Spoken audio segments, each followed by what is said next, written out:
અમદાવાદના ચાંદખેડામાં AMTS car વચ્ચે અકસ્માત સર્જાયો અને એએમટીએસ બસ સ્ટેશન નજીક અકસ્માત સર્જાયો। અકસ્માતના કારણે કારમાં એક વ્યક્તિ ફસાયો હતો। અકસ્માતમાં એક વ્યક્તિનું મોત નીપજ્યું છે તો રેસ્ક્યુ માટે ફાયરની ટીમ ઘટના સ્થળે દોડી આવી છે। તો અમદાવાદની આ ઘટના કે જ્યાં અકસ્માત સર્જાયો છે, સંવાદદાતા ઋત્વિજ અમારી સાથે જોડાઈ ગયા છે। ઋત્વિજ, અકસ્માતની ઘટના એએમટીએસ અને કાર વચ્ચે અકસ્માત સર્જાયો, કયા પ્રકારની હાલ પરિસ્થિતિ? જી કોમલ, વાત કરીએ તો જે ચાંદખેડા એએમટીએસ બસ સ્ટેન્ડ પાસેનો આ બનાવ છે, જ્યારે જે એએમટીએસ બસ જઈ રહી હતી અને અચાનક જ પાછળથી જે એક્સયુવી કાર ચાલક છે તેણે એક બાઇક ચાલકને ટક્કર મારી હતી ને ત્યારબાદ તે કાર લઈને જતો હતો। તે દરમિયાન એએમટીએસ બસ અને લક્ઝરી બસની વચ્ચે તે ફસાયો હતો અને તેની ટક્કર છે તે એએમટીએસ બસને વાગી હતી। જોકે અકસ્માત એટલો ગંભીર હતો કે જે કાર હતી તે કારને મોટા ભાગે નુકસાન પહોંચ્યું છે અને જે કારની અંદર સવાર વ્યક્તિ હતા તેમાંથી એક વ્યક્તિનું મોત થયું છે, જ્યારે એક વ્યક્તિ છે તે ઈજાગ્રસ્ત છે। તેને હાલ સારવાર માટે નજીકની હોસ્પિટલમાં ખસેડવામાં આવ્યો છે।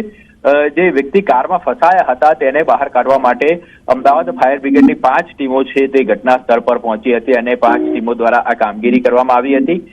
પોલીસને જાણ થતા એલ ડિવિઝન ટ્રાફિક પોલીસ છે તે પણ ઘટના સ્થળ પર પહોંચ્યા છે અને હાલમાં આ સમગ્ર મામલે વધુ તપાસ કરવામાં આવી રહી છે। જે ઋત્વિજ, કયા સમયગાળા દરમિયાન અકસ્માત સર્જાયો હતો? બીજું કે આપે કહ્યું કે બાઇક ચાલકને પણ ટક્કર મારી હતી, તો અત્યારે તેની શું પરિસ્થિતિ છે, તેને લઈને કોઈ અપડેટ? જી કોમલ, વાત કરીએ તો હાલમાં જે પ્રાથમિકતા રહેલી હતી કે કારમાં જે વ્યક્તિ ફસાયા હતા તેને બહાર કાઢવા માટેની જે પ્રાથમિકતા રહેલી હતી એટલે ફાયર બ્રિગેડની ટીમ દ્વારા તેને તાત્કાલિક બહાર કાઢીને નજીકની હોસ્પિટલમાં ખસેડવામાં આવ્યો છે। બાઇક ચાલકની હાલ જે તેને કોઈ ઈજા પહોંચી છે કે કેમ એ પોલીસ દ્વારા તપાસ કરવામાં આવશે, પરંતુ જે પ્રકારે ગંભીર અકસ્માત સર્જાયો હતો તેને લઈને હાલમાં આ કાર્યવાહી પોલીસ દ્વારા કરવામાં આવી છે। જે ઋત્વિજ, સમગ્ર માહિતી બદલ આપનો આભાર।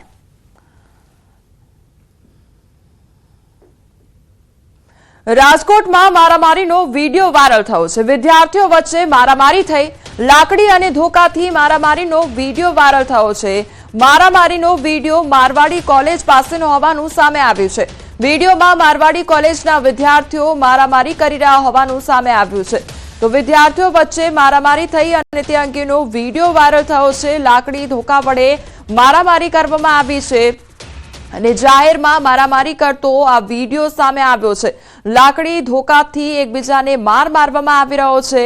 તો મારામારીનો વિડીયો મારવાડી કોલેજ પાસેનો હોવાનું સામે આવ્યું છે। મારવાડી કોલેજ પાસે આ વિદ્યાર્થીઓ છે તેમના દ્વારા મારામારી કરવામાં આવે છે। બબાલ સર્જાઈ હશે અને ત્યારબાદ મારામારી કરવામાં આવી રહી છે। લાકડી અને ધોકા વડે હુમલો કરવામાં આવી રહ્યો છે। આખી ઘટના વિડીયોમાં કેદ થઈ છે। વિડીયો અંગેનો વાયરલ થયો છે। તો વિદ્યાર્થીઓ વચ્ચે બબાલ સર્જાઈ અને જાહેરમાં છૂટા હાથની મારામારી કરવામાં આવી રહી છે। મારવાડી જે કોલેજ છે તે બહારની આ ઘટના છે કે જ્યાં વિદ્યાર્થીઓ એકબીજા સાથે બાખડી પડ્યા હતા અને ત્યારબાદ મારામારી કરવામાં આવી હતી। લાકડી અને ધોકા વડે મારવામાં આવ્યો હતો, હુમલો કરવામાં આવ્યો હતો અને આખી ઘટના વિડીયોમાં કેદ થઈ છે। વિડીયો અત્યારે વાયરલ થઈ રહ્યો છે, તેને લઈને પણ અનેક સવાલો ઉદ્ભવી રહ્યા છે કે આખરે આ વિદ્યાર્થીઓ કોણ હતા। સંવાદદાતા અંકિત તમારી સાથે જોડાઈ ગયા છે। અંકિત, વિદ્યાર્થીઓ બાખડ્યા અને જાહેરમાં લાકડી ધોકા વડે હુમલો કરવામાં આવ્યો છે, શું અપડેટ તેને લઈને?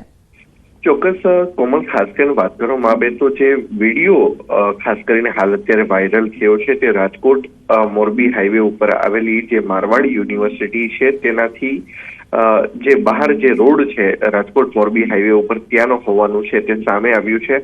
સાથોસાથ જે વિદ્યાર્થીઓ દ્વારા જે ડ્રેસ પહેરવામાં આવ્યો છે તે ડ્રેસ રાજકોટની જે મારવાડી યુનિવર્સિટીના વિદ્યાર્થીઓનો હોવાનું પણ છે તે સામે આવ્યું છે।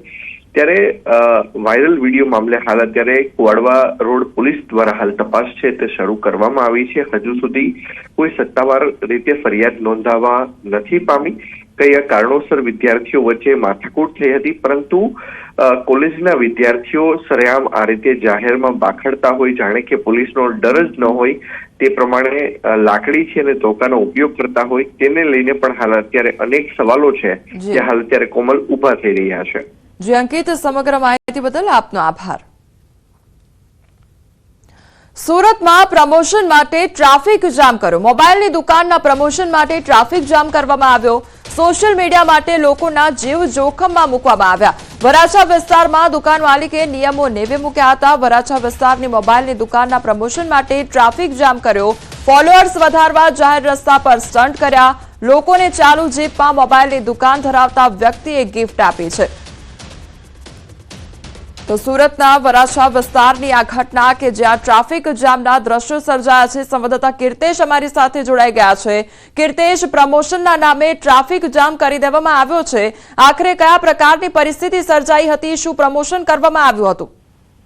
બિલકુલ, આ વિડીયો થોડા સમય પહેલાનો છે, સોશિયલ મીડિયામાં વાયરલ થયો છે અને જે પ્રકારે વિડીયો પાછળના લખાણો સામે આવી રહ્યા છે કે જો સામાન્ય વ્યક્તિ આ પ્રકારના સ્ટન્ટ કરે તો તેના દંડનીય કાર્યવાહી કરવામાં આવે છે, કાયદાકીય કાર્યવાહી કરવામાં આવે છે। પણ સુરતમાં કેટલી મોબાઈલની દુકાનોવાળા પોતાની દુકાનનું પ્રમોશન કરવા જે પ્રકારના સ્ટન્ટ કરતા હોય છે, રસ્તા પર ફ્રી ગિફ્ટ આપતા હોય છે, જેને લઈને લોકોને અડચણરૂપ થતી હોય છે। એટલે કે જીવનું જોખમ સાથે સાથે ચાલુ ગાડીએ જે રીતે મોબાઈલ આપવામાં આવતા હોય છે, ગિફ્ટ આપવામાં આવતી હોય છે, જેને લઈને લોકોને અકસ્માત થવાનો ભય છે। અને આ પ્રકારના પ્રમોશનને લઈને શહેરમાં ટ્રાફિક વ્યવસ્થાને પણ મોટી અસર થતી હોય છે, જેને લઈને આ વિડીયો વાયરલ લોકોએ કર્યો છે અને લોકોમાં કોમેન્ટ આપી રહ્યા છે કે સામાન્ય વ્યક્તિને દંડ અને કાર્યવાહી તો પ્રમોશનના નામે લોકોને થતી કણગત અને હેરાનગતિ સામે સવાલો ઉભા કર્યા છે। જી કીર્તેશ, સમગ્ર માહિતી બદલ આપનો આભાર। વિધાનસભામાં બજેટ સત્રની બેઠકનો છેલ્લો દિવસ અને આજે 3 સરકારી વિધેયક રજૂ કરવામાં આવશે। આજે છેલ્લો દિવસ છે અને આજે જે 3 વિધેયકો છે, 3 સરકારી વિધેયકો છે તે રજૂ કરવામાં આવશે। તો કેગના અહેવાલ અંગે કોંગ્રેસે પ્રહાર પણ કર્યા છે। અમિત ચાવડાએ કહ્યું છે કે સરકાર કેગનો અહેવાલ છેલ્લા દિવસે મૂકે છે। છેલ્લા કેટલાય વર્ષોથી સરકારે આ પરંપરા શરૂ કરી છે, જેથી પ્રજાના ટેક્સના પૈસાનો વ્યય થાય છે। સરકાર ચર્ચા કરવા નથી માંગતી તેવું પણ અમિત ચાવડા દ્વારા કહેવામાં આવ્યું છે। પણ ચર્ચાથી ભાગવા માટે આ કેગનો અહેવાલ છેલ્લા દિવસે મૂકવામાં આવે છે, દુર્ભાગ્યપૂર્ણ છે। જો પહેલા દિવસે મૂકવામાં આવ્યો હોત તો પ્રજાના ચૂંટાયેલા તમામ 182 પ્રતિનિધિઓ એ અહેવાલ જાણી શકત, વાંચી શકત અને આખા વહીવટી તંત્રમાં જે પ્રજાના ટેક્સના પડસેવાના પૈસા છે એ યોગ્ય જગ્યાએ વપરાય છે કે કેમ, યોગ્ય જગ્યા સુધી પહોંચે છે કે કેમ, ક્યાં ગેરવહીવટ થાય છે, ક્યાં ભ્રષ્ટાચાર થાય છે, કોણ જવાબદાર છે, એ બધી જ ચર્ચા થઈ શકી હોત। અમદાવાદમાં રેલવે સ્ટેશન પર હાઈ વોલ્ટેજ ડ્રામા અને ટ્રેન ઉપર ચડીને ભારે તમાશો કરવામાં આવ્યો છે। કાલુપુર રેલવે સ્ટેશન પર આખી ઘટના બની। ટ્રેનની પરથી હાઈ વોલ્ટેજ લાઇન પસાર થઈ રહી છે। યુવકને નીચે ઉતારવા માટે લોકોએ પ્રયાસ પણ કર્યો। ઉતારવાનો પ્રયાસ કરનારા લોકોને યુવકે ચીમકી આપી। હાઈ વોલ્ટેજ લાઇનને અડકી લેવાની યુવકે ચીમકી આપી હતી। તો યુવકનો હાઈ વોલ્ટેજ ડ્રામા જોવા લોકો ટોળે વળ્યા હતા। યુવકે ટ્રેન ઉપરથી નીચે ન ઉતરતા તંત્ર દોડતું થયું હતું। પોલીસે હાઈ વોલ્ટેજ લાઇન બંધ કરાવીને યુવકને નીચે ઉતાર્યો હતો। તો યુવક દ્વારા આ ડ્રામા કરવામાં આવ્યો હતો અને નીચે ઉતરવાનું નામ નહોતો લઈ રહ્યો। ત્યારબાદ તંત્ર દ્વારા જે હાઈ વોલ્ટેજ લાઇન હતી તે બંધ કરીને યુવકને નીચે ઉતારવામાં આવ્યો હતો।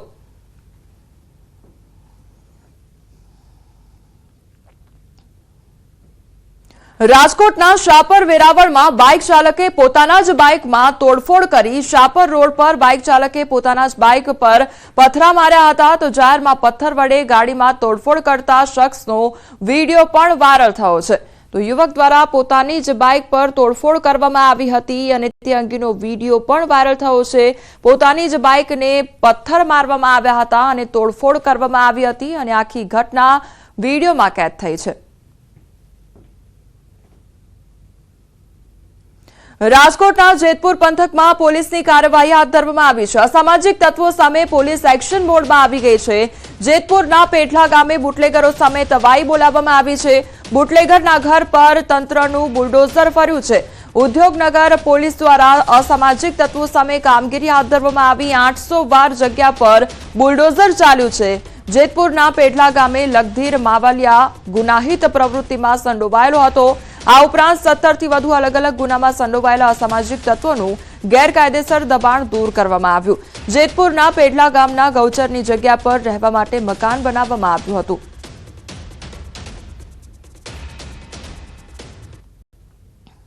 બનાસકાંઠાના દાંતીવાડામાં ડીસા સિવિલ હોસ્પિટલમાં મોડી રાત્રે હોબાળો થયો. ગણપતભાઈ નામના યુવકનું મોત થતા પરિવારે હોબાળો મચાવ્યો. 25 વર્ષીય ગણપત પરમારે ખેતરમાં પાણી સમજી ઝેરી દવા પી જતા તબિયત લથડી ગઈ હતી, જેથી તેને ડીસા સિવિલ હોસ્પિટલ ખસેડવામાં આવ્યો હતો, જ્યાં સારવાર દરમિયાન મોત થઈ જતા પરિવારજનોએ હોસ્પિટલના સ્ટાફ પર બેદરકારીના આરોપ લગાવ્યા છે. મૃતદેહને હોસ્પિટલની બહાર મૂકી પરિવારજનોએ હોબાળો મચાવ્યો. મામલો શાંત કરવા પહોંચેલી પોલીસ સાથે પણ ઝપાઝપી થઈ હતી. પોલીસે હોબાળો કરનાર ઇસમની અટકાયત કરી છે, તો મૃતકના મૃતદેહને પોસ્ટમોર્ટમ માટે ખસેડ્યો છે.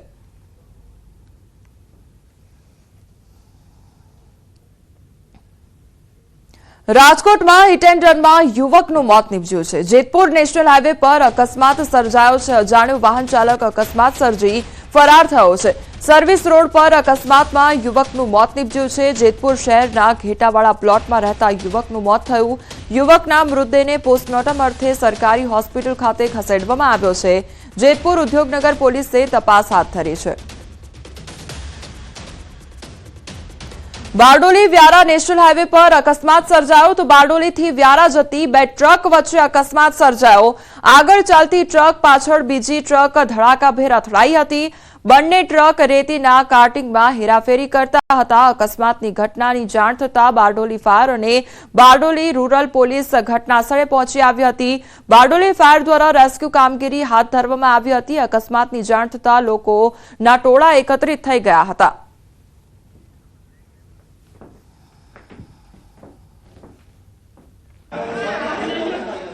સમાચારોમાં આગળ વધીએ તે પહેલા રોકાઈશું એક બ્રેક માટે.